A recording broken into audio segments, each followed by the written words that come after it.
All right, everyone, buckle up, because today we're launching headfirst into the future of space exploration. We're talking about a future that seems ripped straight from the pages of science fiction. Think moon bases, mining asteroids, maybe even touching another star system. Uh-huh. And lucky for us, we've got this Wikipedia article on the future of space exploration to guide us, and let me tell you, it is packed with info. Yeah, this isn't just some pie in the sky speculation. There's serious thought going into how we as a species take our next steps into the cosmos. I love that, next steps into the cosmos. Yeah. So where do we even begin? This whole thing is so massive, so full of possibilities, it's almost overwhelming. Well, I think the best place to start is with the why. Unlike the space race back in the day, which was all about national pride and one-upping each other, today's space exploration is driven by something a lot more, well, existential. Existential. Okay, now you've got my attention. You mean like the fate of humanity depends on us figuring out space travel? In a way, yes. It's about looking at the big picture, the long-term survival of our species. Think about the challenges we face here on Earth, things like resource depletion, climate change, even the possibility of some unforeseen catastrophe. Some experts believe that becoming a multiplanetary species isn't just a cool idea, it's a necessity. So it's like an insurance policy for humanity. Spread out, don't put all your eggs in one basket, that kind of thing. Exactly. And that's where ideas like asteroid mining come into play. Now, that's what I'm talking about, asteroid mining. It sounds like something straight out of Star Wars, but the article mentions it as a serious possibility. The resources locked up in those space rocks could be astronomical, literally. Right. And not just for building things in space. Imagine the potential for solving resource scarcity here on Earth if we could tap into the asteroid belt. It's like opening up an entirely new frontier for materials and energy. It all sounds incredible, but also incredibly difficult. Where do we even begin to tackle something as ambitious as asteroid mining or becoming a multiplanetary species for that matter? Well, that's where the rubber meets the road, so to speak. This Wikipedia article doesn't shy away from the massive technical and economic challenges. Just getting stuff into space, even with today's technology, is outrageously expensive. And we're talking about operations on a scale we've never attempted before. That's true. We're not just launching satellites anymore. We're talking about building habitats, mining equipment, maybe even entire settlements in space. It's a whole new ballgame. And that's why this new era of space exploration is about more than just big rockets and bold ideas. It's about changing the game itself. Okay, I see where you're going with this. And this is where companies like SpaceX come in, right? Their whole thing is disrupting the space industry, making space travel cheaper and more efficient. Those reusable Falcon 9 rockets are a game changer. Exactly. SpaceX is a great example of how the private sector is shaking things up. They're proving that it's possible to launch payloads into space at a fraction of the traditional cost. And it's not just about tourism or launching satellites. This has implications for everything from scientific research to resource exploration. So it's like a ripple effect. Even if we don't all end up living on Mars, the technology and innovation spurred by this new space race will have huge benefits here on Earth. Precisely. And that brings us to another key aspect highlighted in this Wikipedia article, the incredible research opportunities that space provides. We're not just talking about studying distant stars and planets, but also conducting experiments that can benefit life here on Earth. You mean like space is a giant laboratory floating above our heads? Give me an example. What kind of research are we talking about? A perfect example is the International Space Station, or ISS. This orbiting laboratory has been continuously occupied for over 2 decades, and the research conducted there is already paying dividends for humanity. Okay, but what kind of dividends? I need specifics. What are they learning up there that we couldn't learn down here? Take Duchenne muscular dystrophy, for instance. It's a devastating genetic disorder that causes muscle degeneration. Researchers have discovered that studying muscle tissue in microgravity, up on the ISS, reveals insights that are impossible to obtain on Earth. Whoa, so gravity has been holding back medical breakthroughs. That's wild. It's just one example of how the unique environment of space allows us to study biology, physics, and material science in ways that just aren't possible on Earth. Okay, now I'm really starting to grasp the scope of this. So space exploration isn't just about what's out there. It's about what we can learn to improve life down here. It's about pushing the boundaries of human knowledge and ingenuity. Exactly. And that drive to explore, to understand the unknown, is a fundamental part of what makes us human. This Wikipedia article captures that spirit perfectly. It's like this deep desire to explore is woven into our DNA, passed down through generations, from the first humans who looked up at the stars and wondered. And that wonder, that sense of awe and inspiration is just as important as the scientific discoveries and technological advancements. Okay, so we've talked about the why of space exploration, the drive to safeguard humanity, the potential for resource extraction, and the mind-blowing research opportunities. We've barely scratched the surface. That's what I was just thinking, because now I want to dive into the what. What are the actual missions and projects on the horizon that are going to make this incredible future a reality? And luckily, this Wikipedia article lists a whole bunch of them, both crude and uncrewed. It's a smorgasbord of space exploration goodness. We're talking about missions to planets, moons, asteroids, even other star systems. Okay, let's start close to home, shall we? The article mentions a rover mission called the Rosalind Franklin rover, set to explore Mars. What's the deal with that one? The Rosalind Franklin rover. It's a perfect example of the incredible ambition, but also the immense challenges of exploring our solar system. This mission has been hit with delays, technical hiccups, all those things that pop up when you're pushing the boundaries of what's possible. But the goal is worth it. Okay, you've got me on the edge of my seat. What's the goal? The Rosalind Franklin rover will be searching for signs of past life on Mars. We're talking about looking for evidence that maybe, just maybe, life once existed on another planet. Now that's what I'm talking about. That's way cooler than just sending a robot to snap some pictures. It's like a robotic detective looking for clues about whether we're alone in the universe. That's a great way to put it. It's equipped with all sorts of high-tech instruments to analyze Martian soil and rock samples. If there are any microscopic fossils or chemical signatures of past life, the Rosalind Franklin rover will hopefully find them. This is blowing my mind. Just think, if we find evidence of life on another planet, even if it's just ancient bacteria, it would completely change our understanding of life in the universe. It would be a monumental discovery, no doubt, and it would raise even more questions than it answers. But here's the thing. Mars isn't the only place in our solar system where scientists are looking for life. Wait, really? You're talking about those icy moons, right? The ones with the potential for hidden oceans beneath their surfaces. Exactly. This Wikipedia article highlights 2 missions targeting these ocean worlds, Europa Clipper and Breakthrough Enceladus. They're like something out of a science fiction novel. Okay, you have to break this down for me. We're talking about moons, not planets, right? What makes these moons so special? So Europa, which orbits Jupiter, and Enceladus, which orbits Saturn, are both thought to have vast oceans of liquid water beneath their icy shells. And where there's water, well, there's the potential for life as we know it. Wait, so you're telling me we could have entire alien ecosystems hidden beneath kilometers of ice? That's mind-boggling. It's one of the most exciting possibilities in our solar system, and these missions are designed to get a closer look. Okay, but how do you even study an ocean that's buried under that much ice? Do they have special ice drilling spacecraft or something? That's where things get really ingenious. Both Europa Clipper and Breakthrough Enceladus will study plumes, those geysers of water vapor that erupt from cracks in the ice. So they're like giant water volcanoes in space. Kind of. These plumes offer a glimpse into the composition of the oceans below. By analyzing the chemical makeup of these plumes, scientists hope to learn more about the ocean's salinity, temperature, and most importantly, whether they contain the ingredients necessary for life. So it's like dipping a toe into an alien ocean without even having to land on the surface. That's brilliant. But all this talk about ocean moons and Mars rovers, it's got me thinking bigger now. What about exploring beyond our solar system? This article mentions something called Breakthrough Starshot, which aims for another star system entirely.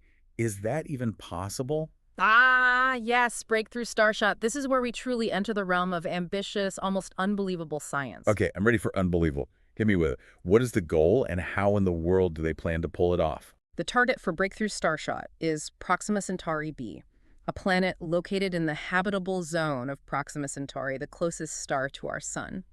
Wait, so they want to send a probe to another star system, but isn't that, like, insanely far away? How long would that even take? Proxima Centauri is about 4.37 light years away from Earth. Light years? Okay, I know light travels incredibly fast, but still, that's got to be like a really long time. It is. Even traveling at the speed of light, it would take over 4 years to reach Proxima Centauri. Oh, 4 years. That's like a commute across the galaxy.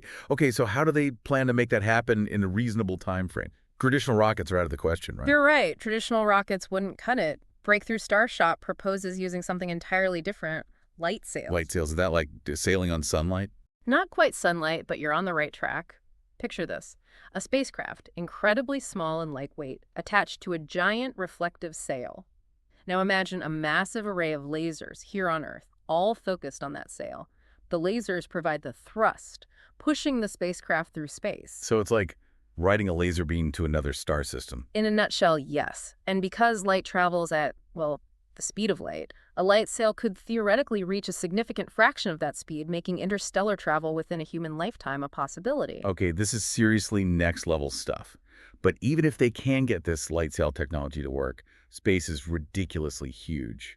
This Wikipedia article doesn't sugarcoat the limitations we face when it comes to exploring the cosmos. Right. For all our ambition and technological prowess, space is an incredibly challenging environment both for humans and the machines we send out there. And that's what makes this whole thing so fascinating, right? Because it's not just about building bigger rockets or more powerful telescopes. It's about understanding and overcoming the fundamental limits of what's possible. It's about pushing the boundaries of human ingenuity and daring to dream bigger than we ever have before. And sometimes those limits aren't just about the technology, but about us, humans, and what we can handle. Oh, right, because strapping yourself to a rocket and blasting off into the great unknown, that's got to be rough on the body and mind, right? It's more than just rough, it's a whole other category of stress. This Wikipedia article dives into some of the health challenges astronauts face, and let me tell you, it's not pretty. Long-term exposure to microgravity, it can wreak havoc on the human body. Microgravity. You mean like being weightless for a long time? I mean, it sounds fun, but I guess it can't be good for you in the long run. Fun for a little bit, sure, but our bodies evolved under Earth's gravity, and when you take that away for extended periods, things start to go haywire. We're talking about bone loss, muscle atrophy. Wait, bone loss? Like your bones actually get weaker? How is that even possible? It's wild, right? Yeah. But without the constant pull of gravity, your bones don't have to work as hard, so they start to lose density. It's like, Yeah. imagine if you laid in bed for months on end, your muscles would atrophy. It would get pretty weak and flabby. But bones. It's crazy to think that something as fundamental as gravity could have that kind of impact. And it's not just our physical health we have to worry about.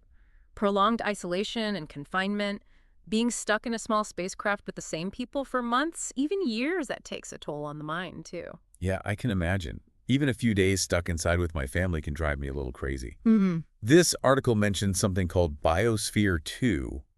Wasn't that an experiment that tried to recreate life on another planet? Exactly. Back in the 90s, they built this massive closed ecosystem in Arizona, a giant terrarium, essentially, and stuck a group of people inside for 2 years. 2 years. I get claustrophobic just thinking about it. So how did it go? Did they survive? They did survive, yes, but let's just say it wasn't exactly a walk in the park. They had all sorts of problems, conflicts within the group, mood swings, difficulty concentrating, even just feeling constantly on edge.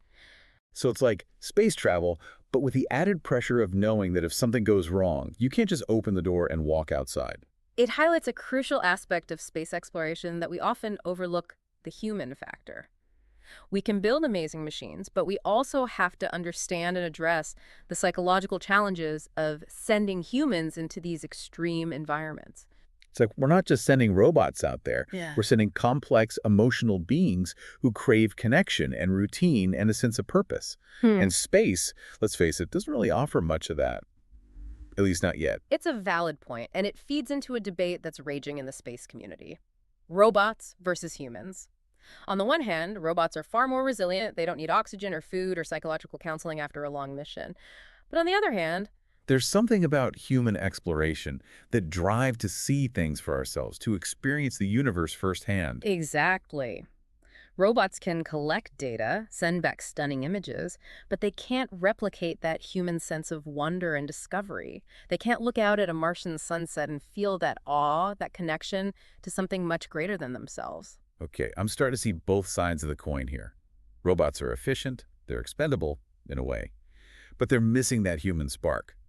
But even if we do decide to send humans to Mars or beyond, there's still the problem of distance. And I'm not talking about a cross-country road trip here. We're talking about distances so vast, it boggles the mind. It really does. This Wikipedia article has a whole section on interstellar distances, and it's enough to make your head spin. To put it into perspective, the article mentions Voyager 1, the spacecraft that's been traveling for over 40 years. 40 years. It must be way out there by now. Has it reached another star system yet? Not even close. Voyager 1 is the farthest human-made object from Earth. But even after all this time, it's just barely beyond the outer reaches of our solar system. Seriously, 40 years of traveling at ludicrous speed, and it's still in our cosmic backyard. Okay, so how long would it take to reach, say, Proxima Centauri, the closest star system to our own, using current technology? Using current technology, we're talking tens of thousands of years. Tens of thousands. Okay, so unless we figure out a way to cheat death or freeze ourselves like in those sci-fi movies, reaching another star system within a human lifetime seems like a pipe dream. It's a challenge, to say the least. Our current methods of propulsion, like chemical rockets, are just too slow for the vast distances involved. That's why scientists are exploring entirely new concepts, things that sound like they're ripped straight from science fiction. Oh, like what? Warp drives? Teleportation? Well, maybe not teleportation yet, but this article does mention some intriguing possibilities.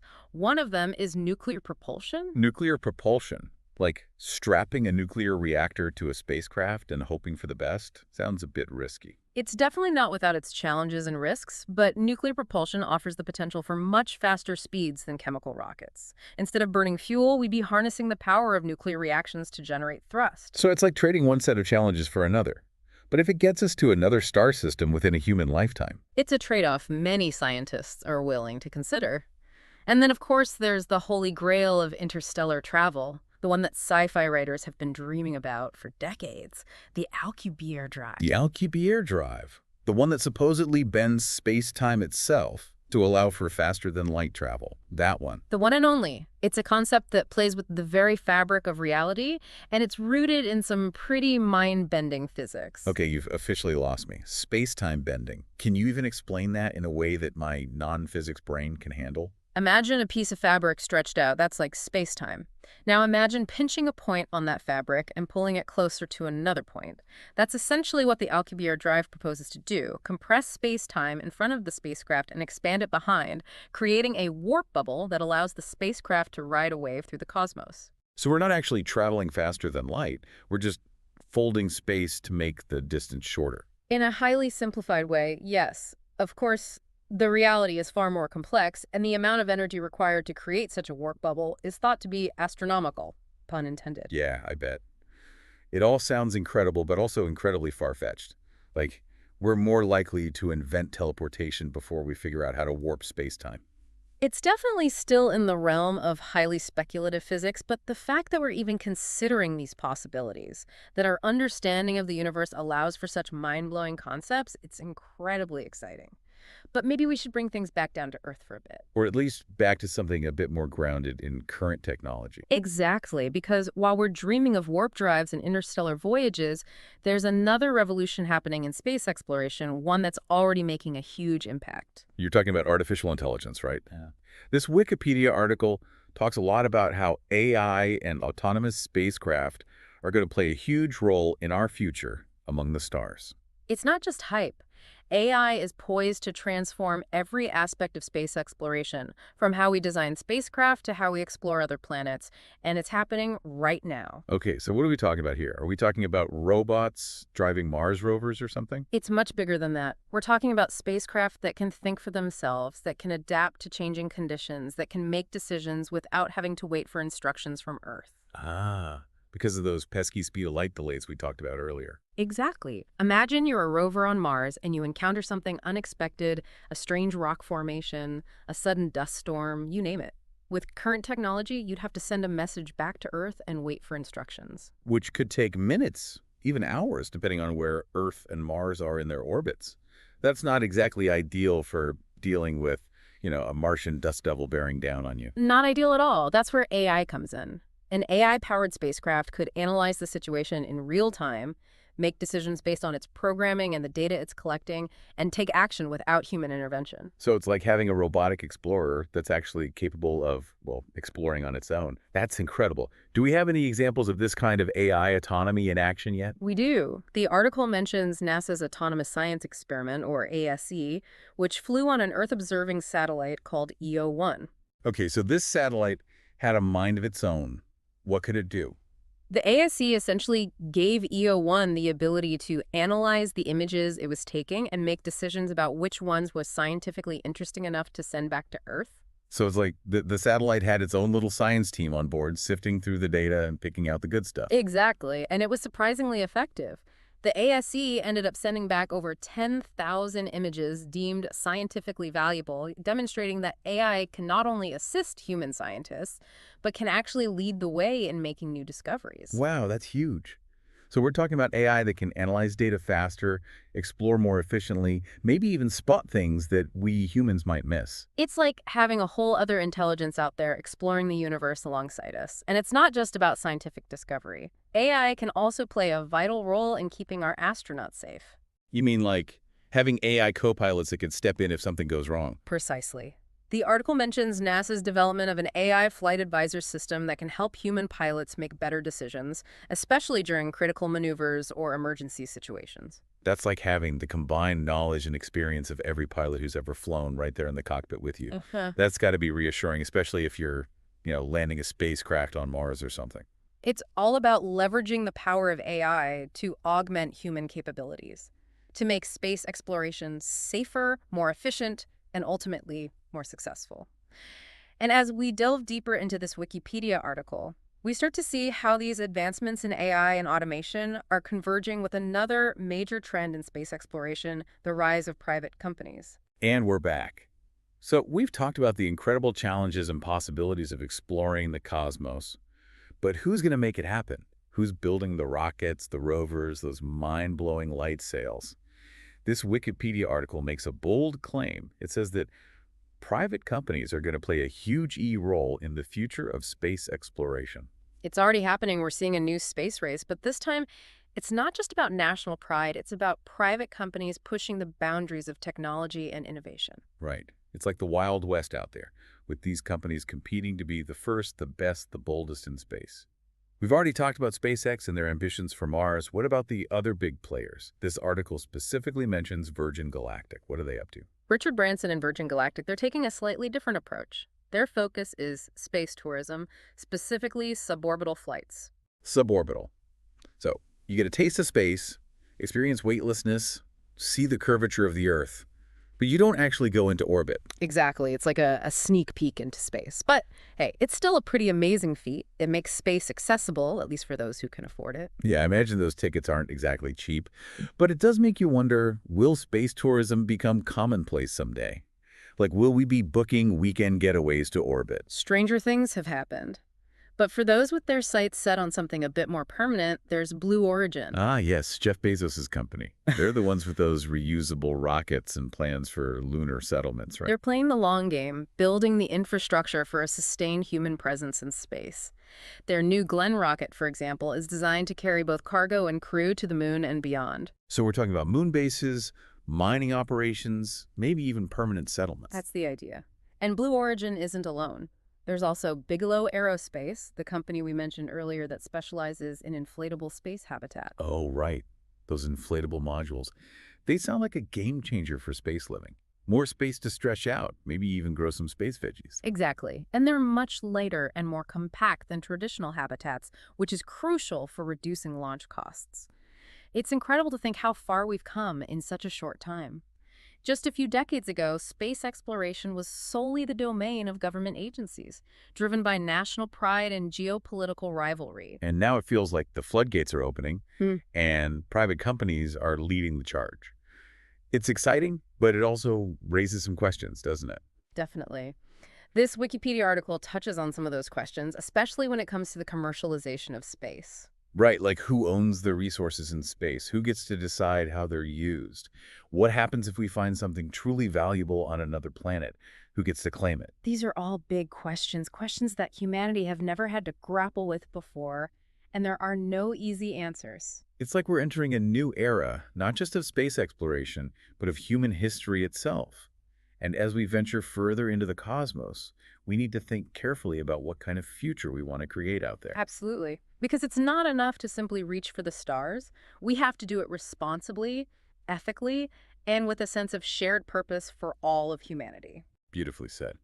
Well, that about wraps up our deep dive into the future of space exploration, from asteroid mines and ocean moons to the very real challenges and responsibilities of becoming a multi-planetary species.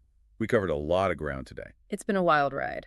But I think if there's one takeaway from all of this, it's that the future of space exploration is brimming with possibilities. Some exciting, some daunting, all of them pushing the boundaries of what it means to be human. Couldn't have said it better myself.